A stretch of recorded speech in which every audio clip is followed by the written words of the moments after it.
Hey beauties, today we're going to talk about letting go of expectations. And I think expectations are a huge cause of stress and suffering in all of our lives. And when things don't look exactly as we expect, we end up feeling disappointed, we beat ourselves up, we have guilt and shame, and it just starts this downward negative spiral, which is something that we all want to avoid.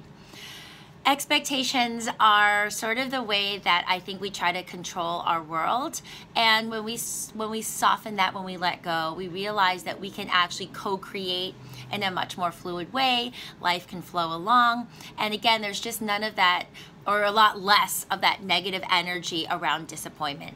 I know this very well, being a recovering perfectionist. Part of perfectionism is expectations for what I'm supposed to achieve in the timing and how things exactly are supposed to look.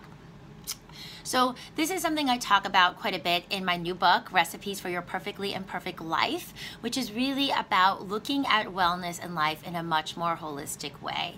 When we have these expectations, there's a lot of rigidity around that, and it tightens us up, it creates stress, it secretes certain stress hormones, and our bodies don't like rigidity. So it means our digestion actually is constricted. It means our circulation can be restricted. It means that our organs aren't able to function as well. And so we get these unwanted side effects such as weight gain or issues with our skin, accelerated aging, just our bodies start to break down.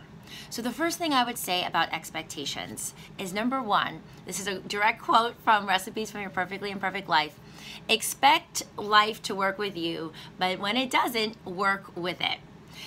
It's like beating yourself up against a brick wall when you expect A and B shows up, and then you lament and say, oh, I wish it was this way, blah, blah, blah, blah, blah. When life gives you B, when it gives you limes instead of lemons, work with it, be in flow. And that's how more starts to come into your life, because life is unexpected and we're not in control of so much. So really sitting back and having much more of a flexible attitude is going to not only open up your body and your beauty and your energy and your health, but it's going to make you feel so much healthier and happier and at peace, because it is what it is. And this is one thing I've come to realize, you know, especially through things that have happened to me in the past few years. When my mom got sick, when she passed very suddenly, I could sit there and lament and say this isn't fair, but it is what is coming at that moment. So whatever is showing up for us is what we have to work with, and that's just the reality. So the less we fight against how this isn't fair and how we would want it to be a different way, and surrender and accept and work with it, then we start to move forward and everything in our life starts to elevate, including our health. It's a very Buddhist concept of surrender, which in the West we think means, oh, we give up, but it doesn't mean that. It means that we are fully present to what comes at us at that moment. Number two is, when you start feeling yourself attached to an expectation, pause and check out how it feels inside. So our whole feel-good movement in Saluna is not, oh, we're bright and happy all the time, but more that we're connected to ourselves. And the more we are connected, that feels really good. It feels that we're in touch with that stillness, the deeper part of ourselves. And we can better intuit what we need, when we need time alone, when we're actually hungry, what foods serve us. So the next time we start to feel that agitation, it means that we've been, in a way, we are disconnected from the present moment. So check out how that feels. We're feeling agitation. We're starting to feel riled up. And take a breath and realize that it's more important to be happy and peaceful than to be right. Even if we're, we feel like we're right and someone did something, they cut us off in traffic, or a coworker took credit for a project or whatever it is, just realize how that's really affecting how we feel, which again has a huge impact on our organs and our hormonal health. So just notice how it feels, and the more we tune in and we get really clear about that, we can drop it completely and let it go.